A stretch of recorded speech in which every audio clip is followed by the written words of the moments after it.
Hi, Anu's കിച്ചണിലേക്ക് സ്വാഗതം. ഇന്ന് ഞാൻ രണ്ട് റെസിപ്പീസാണ് ചെയ്യുന്നത്. ഒരു പിസ്സ സാൻഡ്വിച്ചും പിന്നെ ചിക്കൻ സ്ട്രൈപ്സും.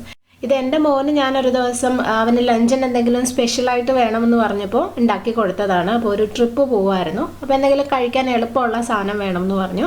അങ്ങനെ ഉണ്ടാക്കിയ ഒരു സ്പെഷ്യൽ ലഞ്ചാണ് കേട്ടോ. അപ്പോൾ കുട്ടികൾക്ക് വല്ലപ്പോഴും ഒക്കെ ഇങ്ങനെ എന്തെങ്കിലും സ്പെഷ്യലായിട്ട് കൊടുക്കണം എന്ന് വിചാരിക്കുമ്പോൾ ഉണ്ടാക്കാൻ പറ്റുന്ന ഈസി ആയിട്ട് ഉള്ള രണ്ട് റെസിപ്പീസാണ്. അപ്പോൾ നമുക്ക് നോക്കാം. അപ്പോൾ സ്ട്രൈപ്സ് ഉണ്ടാക്കാനുള്ള ചിക്കൻ ഞാൻ തലേദിവസം തന്നെ ഒന്ന് മാരിനേറ്റ് ചെയ്ത് വെച്ചിട്ടുണ്ടായിരുന്നു. അപ്പോൾ ശരിക്കും വീഡിയോ എടുക്കാനുള്ള പ്ലാൻ ഇല്ലായിരുന്നുകൊണ്ട് ഞാനത് എടുത്തില്ല. അപ്പോൾ ജസ്റ്റ് ഞാനൊരു 10-15 പീസ്, ഏകദേശം 15 പീസോളം ചിക്കൻ ഇതുപോലെ നീളത്തിന് കനം കുറച്ച് കട്ട് ചെയ്ത് വെച്ചിട്ടുണ്ട്. ഇതിനകത്ത് ഒരു 2 ടേബിൾ സ്പൂൺ തൈര്, 1/2 ടീസ്പൂൺ കുരുമുളക് പൊടി, ആവശ്യത്തിന് ഉപ്പ്, ഇത്രയായിട്ട് നന്നായിട്ട് മിക്സ് ചെയ്തിട്ട് ഫ്രിഡ്ജിൽ വെച്ചതാണ്. ഫ്രീസറിൽ വെക്കേണ്ട, നമ്മൾ പിറ്റേന്ന് രാവിലെ എടുക്കുവാണല്ലോ, അപ്പോൾ ഫ്രിഡ്ജിൻ്റെ താഴെ തന്നെ വെച്ചാൽ മതി. അപ്പോൾ രാവിലെ ആകുമ്പോഴത്തേക്കും നല്ലതായിട്ട് പിടിച്ചിരിക്കും, ഉപ്പൊക്കെ നന്നായിട്ട് പിടിച്ചിരിക്കും. പിന്നെ തൈര് ചേർത്ത് വെക്കുമ്പം ചിക്കൻ നമ്മൾ ഫ്രൈ ചെയ്തെടുത്താലും നല്ല സോഫ്റ്റ് ആയിട്ട് തന്നെ ഇരിക്കും, കട്ടിയായി പോകത്തില്ല. നമ്മൾ ഈ KFC സ്റ്റൈലിൽ ചിക്കനൊക്കെ ഉണ്ടാക്കുമ്പം സോഫ്റ്റ് ആവാനായിട്ട് ബട്ടർ മിൽക്കിൽ മിക്സ് ചെയ്ത് വെക്കുമല്ലോ, അതുപോലെ തന്നെയാണ്. പിന്നെ ഇതിനായിട്ടൊരു കോട്ടിംഗ് ഉണ്ടാക്കണം. അതിന് ഞാനൊരു 2-3 ടേബിൾ സ്പൂൺ ഗോതമ്പ് പൊടി എടുക്കുവാണ്. ഗോതമ്പ് പൊടി അല്ലെങ്കിൽ മൈദ യൂസ് ചെയ്യാം കേട്ടോ. എപ്പോഴും സാധാരണ മൈദയാണ് എടുക്കുന്നത്, പക്ഷേ ശരിക്കും ഇങ്ങനെയുള്ള സാധനങ്ങൾക്ക് നമുക്ക് ഗോതമ്പ് പൊടി യൂസ് ചെയ്യാം, മൈദയുടെ ആവശ്യമില്ല. ടേസ്റ്റിലൊന്നും ഒരു വ്യത്യാസവും വരത്തില്ല. അപ്പോൾ ഞാനൊരു 2 ടേബിൾ സ്പൂൺ ഗോതമ്പ് പൊടി എടുത്തിട്ടുണ്ട്. ഇനി ഇതിനെ ഒന്ന് ഫ്ലേവർ ചെയ്യാനായിട്ട് ഒറിഗാനോ അല്ലെങ്കിൽ ഇറ്റാലിയൻ സീസണിങ് കുറച്ച് ഇടുവാണ്. എൻ്റെ കയ്യിൽ ഒറിഗാനോ ആണുള്ളത്, അപ്പോൾ ഞാൻ അതാണ് ഇടുന്നത്. ഇത് ഒത്തിരി ഇടരുത്, ഒരു 1/4 ടീസ്പൂൺ മാക്സിമം അത്രയും മതി. കാരണം ഇതിൻ്റെ ഇത് കൂടിപ്പോയി കഴിഞ്ഞാൽ നമുക്ക് ആ ടേസ്റ്റ് ഇഷ്ടപ്പെടത്തില്ല. ഇതൊക്കെ എല്ലാ സൂപ്പർ മാർക്കറ്റുകളിലും ഇപ്പം ഈസി ആയിട്ട് വാങ്ങിക്കാൻ കിട്ടുന്ന സാധനമാണ് കേട്ടോ. പിന്നെ ഇതിനകത്ത് നമുക്ക് കുറച്ച് വറ്റൽ മുളക് പൊടിച്ചതും കുറച്ച് ഗാർലിക് പൗഡറും ചേർക്കണം. അപ്പം എൻ്റെ കയ്യിൽ ഇത് രണ്ടും കൂടി ഒരുമിച്ചുള്ള ഒരു പൗഡറാണുള്ളത്.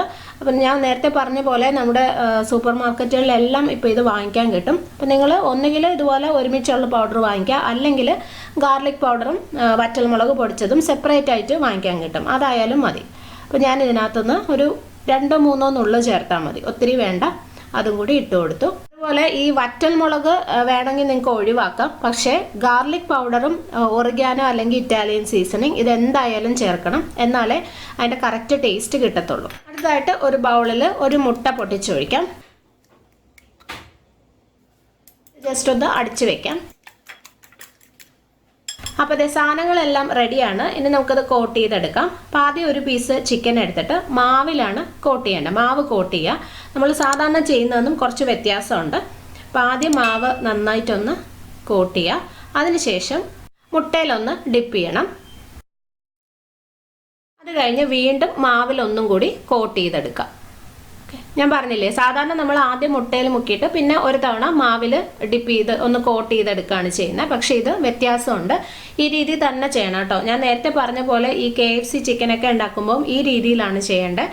ആദ്യം മാവിൽ കോട്ട് ചെയ്യുക, അത് കഴിഞ്ഞിട്ട് മുട്ടയിൽ ഡിപ്പ് ചെയ്യണം, വീണ്ടും ഒന്നും കൂടി മാവിൽ കോട്ട് ചെയ്യുക. നിങ്ങൾ ആദ്യം ഇത് മാവിൽ കോട്ട് ചെയ്തിട്ട് മുട്ടയിൽ ഡിപ്പ് ചെയ്യുമ്പം ഇതിൻ്റെ ആ കോട്ട് ചെയ്ത മാവ് ഇളകി പോകത്തില്ലേ എന്ന് സംശയം തോന്നാം. അങ്ങനെ പോവില്ല, അത് അതുപോലെ തന്നെ ഇരിക്കും. എനിക്കും ആദ്യം അങ്ങനെ ഒരു ഡൗട്ട് ഉണ്ടായിരുന്നു, പക്ഷേ അതുപോലെ തന്നെ ഇരിക്കും. അപ്പോൾ നമുക്കെല്ലാം ഇതുപോലെ ചെയ്തെടുക്കാം.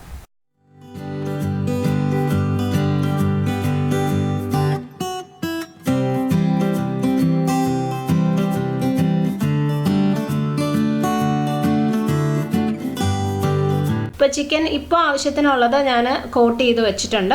ബാക്കിയുള്ളത് നമുക്ക് വേണമെങ്കിൽ ഫ്രീസ് ചെയ്ത് വെക്കാം, പിന്നെ ആവശ്യമുള്ളപ്പോൾ യൂസ് ചെയ്യാം. അപ്പോൾ ഇത് ആദ്യം ഫ്രൈ ചെയ്തെടുക്കാം. ഇപ്പോൾ ഒരു പാൻ വെച്ചിട്ട് ആവശ്യത്തിനുള്ള എണ്ണ ഒഴിക്കാം. ഞാനിപ്പം സൺഫ്ലവർ ഓയിലാണ് എടുത്തിരിക്കുന്നത്. എണ്ണ ഒരു മീഡിയം ചൂടാകുമ്പോഴത്തേക്കും ചിക്കൻ ഇടണം. ഒത്തിരി ചൂടായി പോയി കഴിഞ്ഞാൽ നമ്മൾ ഇടുമ്പോൾ തന്നെ ചിക്കൻ അങ്ങ് കരിഞ്ഞു പോകും, പുറമേ കരിഞ്ഞു പോകും. പക്ഷേ ഉള്ളിൽ വേവണമല്ലോ, പച്ച ചിക്കൻ അല്ലേ. എണ്ണ ഒരു മീഡിയം ചൂടാകുമ്പോൾ തന്നെ ഇട്ടാൽ മതി.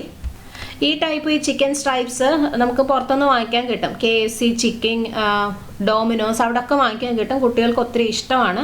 പക്ഷേ അതൊക്കെ ശരിക്കും നമുക്ക് എങ്ങനെയാണ് ഉണ്ടാക്കുന്നതെന്നൊന്നും അറിയില്ലല്ലോ. പക്ഷെ വീട്ടിൽ ഈ രീതിയിൽ ഉണ്ടാക്കി കഴിഞ്ഞാൽ ശരിക്കും ഹെൽത്തിയാണ്. നമ്മൾ ഈ ഫ്രൈ ചെയ്തെടുക്കുന്നു എന്നതൊഴിച്ചാൽ ബാക്കി ഇൻഗ്രീഡിയൻസ് എല്ലാം ഹെൽത്തിയാണ്. അപ്പോൾ കുട്ടികൾക്ക് നമുക്ക് ധൈര്യമായിട്ട് ഉണ്ടാക്കി കൊടുക്കാം. അവർക്ക് നല്ല ഇഷ്ടമാവുകയും ചെയ്യും. എപ്പോഴും കൊടുക്കണമെന്നല്ല കേട്ടോ, വല്ലപ്പോഴും ഒക്കെ അവർക്ക് ഇങ്ങനെ എന്തെങ്കിലും സ്പെഷ്യൽ വേണമെന്നുള്ളപ്പോൾ ഉണ്ടാക്കി കൊടുക്കാവുന്നതാണ്. അപ്പോൾ ഞാൻ ചിക്കൻ എല്ലാം ഇട്ടിട്ടുണ്ട്. ഇതിനെ ഒരു ലോ ടു മീഡിയം ഫ്ലെയിമിൽ ഇട്ടിട്ട് ഫ്രൈ ചെയ്തെടുക്കാം. ഇതിനെ ഒരു ലോ ടു മീഡിയം ഫ്ലെയിമിൽ ഇട്ടിട്ട് ഫ്രൈ ചെയ്തെടുക്കാം. ഒരു സൈഡ് ഒന്ന് ബ്രൗൺ ആകുമ്പോഴത്തേക്കും തിരിച്ചിട്ട് കൊടുക്കണം. ഒത്തിരി ഇളക്കുമൊന്നും വേണ്ട, ഇങ്ങനെ തന്നെ ഇട്ടങ്ങ് ഫ്രൈ ചെയ്താൽ മതി. പിന്നെ ഇത് പെട്ടെന്ന് വെന്ത് കിട്ടും, കാരണം നമ്മൾ ചിക്കൻ നല്ല കനം കുറച്ചാണ് കട്ട് ചെയ്തിരിക്കുന്നത്. അപ്പോൾ പെട്ടെന്ന് തന്നെ ഫ്രൈ ആയി കിട്ടും. അപ്പോൾ ചിക്കൻ ഫ്രൈ ആവുന്ന സമയം കൊണ്ട് നമുക്ക് സാൻഡ്വിച്ച് ഉണ്ടാക്കാം. ഞാനൊരു ചെറിയ പീസ് ക്യാപ്സിക്കം എടുത്തിട്ടുണ്ട്. ക്യാപ്സിക്കം കുറച്ച് മതി കേട്ടോ, കാരണം കുട്ടികൾക്ക് ഒത്തിരി ഇട്ട് കഴിഞ്ഞാൽ ഇഷ്ടാവില്ല. അപ്പോൾ ജസ്റ്റ് ആ ഒരു ടേസ്റ്റിനായിട്ട് മാത്രം മതി. അത് ഞാൻ നല്ല ചെറിയ പീസുകളായിട്ട്, തീരെ ചെറിയ പീസുകളായിട്ട് കട്ട് ചെയ്തെടുക്കാൻ പോവാണ്.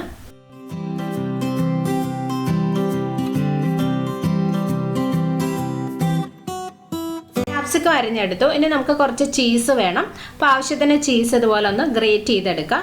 ഏത് വേണേലും ഉപയോഗിക്കാം കേട്ടോ. ഞാൻ ചെഡാർ ചീസാണ് എടുത്തിരിക്കുന്നത്. നിങ്ങൾക്ക് ഇതിന് പകരം മോസറല്ല ചീസ് വേണമെങ്കിൽ അത് ഉപയോഗിക്കാം. പിന്നെ ചീസിന് കറക്റ്റ് അളവൊന്നുമില്ല, നിങ്ങളുടെ ഇഷ്ടം പോലെ എത്രയാണെന്ന് വെച്ചാൽ എടുക്കാം. നമുക്ക് ബ്രെഡിൽ സ്പ്രെഡ് ചെയ്യാൻ വേണ്ടി കുറച്ച് ബട്ടർ വേണം. ബട്ടർ ഫ്രിഡ്ജിൽ ഇരുന്നാണ്, അപ്പോൾ നല്ല തണുത്തിരിക്കുവാണ്. അപ്പോൾ ഇതും കൂടി ഞാനൊന്ന് ഗ്രേറ്റ് ചെയ്തെടുക്കുവാണ്. ഞാനിത് കിച്ചൺ ടിപ്സിൻ്റെ വീഡിയോയിൽ പറഞ്ഞിട്ടുണ്ട്.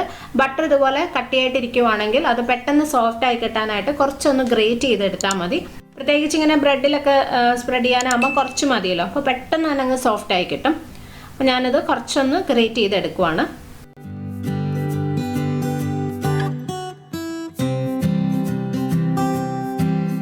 ഗ്രേറ്റ് ചെയ്തിട്ട് ജസ്റ്റ് ഒരു സ്പൂൺ വെച്ച് ഇങ്ങനെ ഒന്ന് മിക്സ് ചെയ്ത് കഴിഞ്ഞാൽ അപ്പം തന്നെ അതങ്ങ് സോഫ്റ്റ് ആവും. ഇനി ആവശ്യത്തിനുള്ള ബ്രെഡ് എടുക്കാം. ഞാൻ 2 സാൻഡ്വിച്ചാണ് ഉണ്ടാക്കുന്നത്, അപ്പോൾ 4 ബ്രെഡ് വേണം.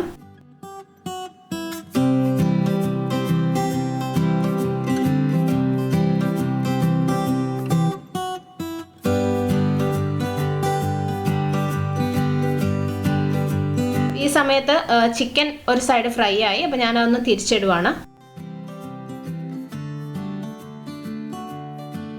ഇത് തിരിച്ചിട്ടു. ഇനി ഇതൊരു ലോ ടു മീഡിയം ഫ്ലെയിമിൽ തന്നെ ഇട്ടിട്ട് അടുത്ത സൈഡും കൂടി ഒന്ന് ഫ്രൈ ആവണം. ഒത്തിരി അങ്ങ് ബ്രൗൺ ആവരുത് കേട്ടോ, ചെറിയൊരു ഗോൾഡൻ കളർ ആയാൽ മതി. പിന്നെ നമുക്ക് സാൻഡ്വിച്ച് ബാക്കി ചെയ്യാം. ഇപ്പോൾ ഒരു ബ്രെഡിൽ ആവശ്യത്തിനുള്ള ബട്ടർ തേക്കാം. അതിനകത്ത് കുറച്ച് പിസ്സ സോസ്, ആവശ്യത്തിന് പിസ്സ സോസ് ഒന്ന് സ്പ്രെഡ് ചെയ്ത് കൊടുക്കാം. ഇതിനൊന്നും കറക്റ്റ് അളവില്ല കേട്ടോ, നിങ്ങളുടെ ഇഷ്ടം പോലെ എടുക്കാം. അപ്പോൾ കുറച്ച് സോസ് ഒന്ന് സ്പ്രെഡ് ചെയ്തു. ഇനി കുറച്ച് ചീസ് ഇട്ട് കൊടുക്കാം. പിന്നെ കുറച്ച് ക്യാപ്സിക്കം, കുറച്ചും കൂടി ചീസ് മുകളിലൊന്ന് ഇട്ട് കൊടുക്കാം. ഇനി അടുത്ത ബ്രെഡ് മുകളിൽ വെക്കാം. വേണമെങ്കിൽ അതിനകത്ത് കുറച്ച് ബട്ടർ തേക്കാം, അത് നിങ്ങളുടെ ഇഷ്ടമാണ്. ഞാനൊരല്പം തേച്ചിട്ടുണ്ട്. എന്നിട്ട് മുകളിൽ ഇങ്ങനെ വെച്ച് ഒന്ന് പ്രസ് ചെയ്ത് കൊടുക്കാം. ഇതുപോലെ തന്നെ ഒരു സാൻഡ്വിച്ചും കൂടി ചെയ്തെടുക്കാം. ഈ സാൻഡ്വിച്ചിൽ ഞാനിപ്പോൾ ചീസും ക്യാപ്സിക്കവും മാത്രമാണല്ലോ വെച്ചത്. പക്ഷെ നിങ്ങൾക്ക് ഇതിൻ്റെ കൂടെ വേറെ എന്ത് വേണമെങ്കിലും വെക്കാം കേട്ടോ, ഇഷ്ടമുള്ളതൊക്കെ വെക്കാം.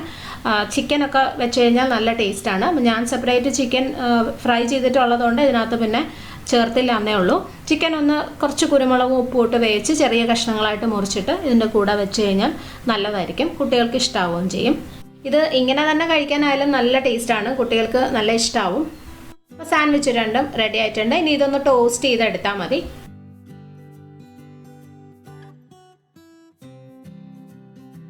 അപ്പോഴേക്കും ചിക്കൻ ഫ്രൈ ആയിട്ടുണ്ട്. ഇത് നമുക്ക് എണ്ണയിൽ നിന്ന് മാറ്റാം. അതുപോലെ ഒരു ഗോൾഡൻ കളർ ആയാൽ മതി കേട്ടോ, ഒത്തിരി അങ്ങ് ഫ്രൈ ചെയ്യരുത്, കട്ടിയായിപ്പോവും.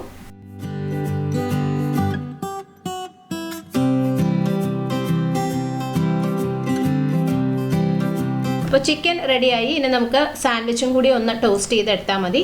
ഇപ്പോൾ ഒരു പാൻ വെച്ചിട്ടുണ്ട്. പാൻ ഒന്ന് ചൂടാകുമ്പോഴത്തേക്കും അതിനകത്ത് കുറച്ച് ബട്ടർ ഇട്ട് കൊടുക്കാം.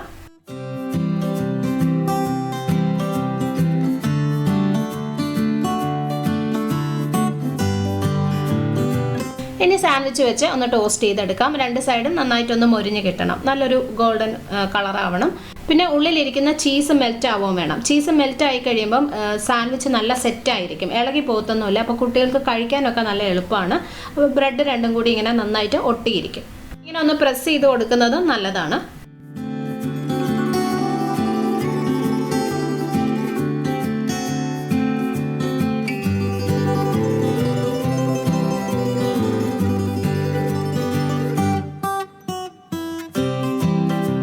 സമയം കൊണ്ട് ഞാൻ ജസ്റ്റ് ചിക്കൻ ഒന്ന് കാണിച്ചു തരാവേ. കണ്ടോ, ഇതുപോലെ പുറത്തൊക്കെ നല്ല ക്രിസ്പി ആയിരിക്കും, ഉള്ളിൽ നല്ല സോഫ്റ്റ് ആണ് കേട്ടോ. ഇത് ഓവറായിട്ട് ഫ്രൈ ചെയ്യരുത്, മാക്സിമം ഒരു 5-6 മിനിറ്റ് മതി ഇത് വെന്ത് കിട്ടാൻ. ഓവറായിട്ട് ഫ്രൈ ചെയ്ത് കഴിഞ്ഞാൽ ചിക്കൻ കട്ടിയായി പോകും. ഇപ്പോൾ ദേ സാൻഡ്വിച്ചും റെഡി ആയിട്ടുണ്ട്.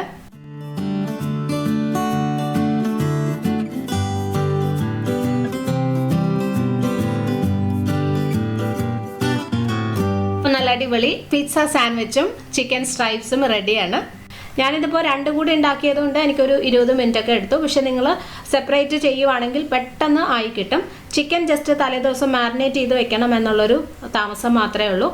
ഞാൻ ആദ്യം പറഞ്ഞ പോലെ ഇടയ്ക്കൊക്കെ എന്തെങ്കിലും സ്പെഷ്യലായിട്ട് ഉണ്ടാക്കണമെന്ന് തോന്നുമ്പോൾ തയ്യാറാക്കാൻ പറ്റുന്ന നല്ല 2 റെസിപ്പീസാണ്. കുട്ടികൾക്ക് മാത്രമല്ല കേട്ടോ, നമുക്ക് മുതിർന്നവർക്കായാലും നല്ല ഇഷ്ടമാവും. അപ്പോൾ നിങ്ങൾ ട്രൈ ചെയ്യണം. ഇഷ്ടപ്പെടുവാണെങ്കിൽ ലൈക്ക് ചെയ്യാനും ഷെയർ ചെയ്യാനും കമൻറ്റ് ചെയ്യാനും മറക്കല്ലേ. പിന്നെ നിങ്ങൾ ഇതുവരെ സബ്സ്ക്രൈബ് ചെയ്തിട്ടില്ലെങ്കിൽ ചെയ്യാനും മറക്കരുത്. പിന്നെ നമുക്ക് അടുത്തൊരു നല്ല റെസിപ്പിയായിട്ട് വീണ്ടും കാണാം. Bye. Thank you for watching.